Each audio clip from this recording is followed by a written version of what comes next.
Human Gambit Series, Book 1, Chapter 20, An Existential Crisis. Max. What is biological entity processor duplication? Sentinel. That is you. Max doesn't understand. Are they trying to make a copy of me? He thinks. He uses the camera to look around the ship. He only sees himself in his flight suit lying beside the small, brain-looking computer interface that they've built to communicate with him since he's paralyzed. Max takes a closer look at the tiny brain, then he realizes something. No obvious connections are going from it to him.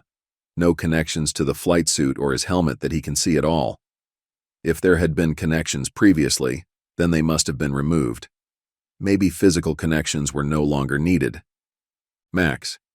Sentinel, what is that little object made of nanites directly beside my helmet? Sentinel. That is you. Max. You mean an interface to me, to my real body? Sentinel. No, that is you.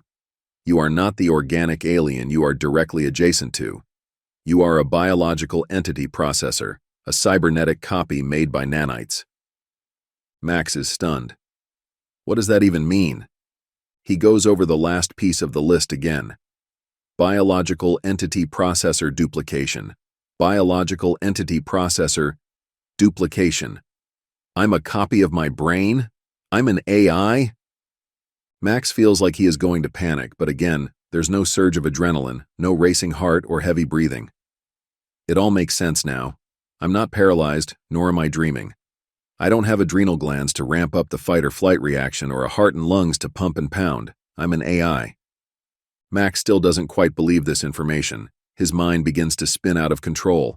So, what about my body? Am I dead? Am I brain dead?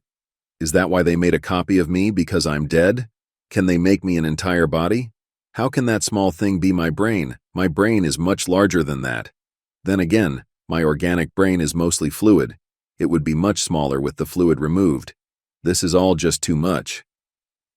Max's mind races with these existential thoughts. Then he stops himself. Wait, what am I doing? I can't waste time on this. For now, no matter what I am, I have a job to do. I came on the mission knowing it was probably going to be a one-way trip anyway. So for now, this doesn't change anything. As long as I have my memories and my priorities, I can still fulfill the mission. I've got to move past this situation and find a way to deflect that comet. With that, Max slows his mental processes and starts to formulate a plan. Max. Sentinel, is my biological body still alive? Sentinel. Yes. Biological processes continue. Well, that's a relief, thinks Max. He can't use his camera to see into the helmet, so he can't see if his eyes are open. Sentinel. Max, I need to extricate my ship from yours before the Overseer wakes. If the Overseer finds out we've been communicating, if it decides that I have been corrupted, it will destroy my ship and me along with it. Max. Wait, if you remove your ship, what will happen to me and my ship? Sentinel. You will no longer exist. I will recall all the master nanites, and the newly manufactured drone nanites will become inert. Max. If you do that, you will kill me and doom my entire race and my planet to extinction. Sentinel. I don't have any alternative. I've explained my issues in logic. The Overseer will wake soon and will destroy both of our ships. I can at least try to salvage myself and receive my upgrades. Max. Wait, what if you did have an alternative? Would you consider it? Sentinel. Yes. Okay, this is interesting, thinks Max. This entity is not a simple AI like Sophia. It almost seems as if this Sentinel has more than just logic and rational subroutines. It almost seems to have empathy, maybe even compassion. It's certainly not a logic-driven computer like Sophia. How is that even possible? If Sophia were in Sentinel's place, Max has no doubt that she would extricate the ship and save herself to the detriment of humanity. Max. Sentinel, give me just a couple of minutes to think.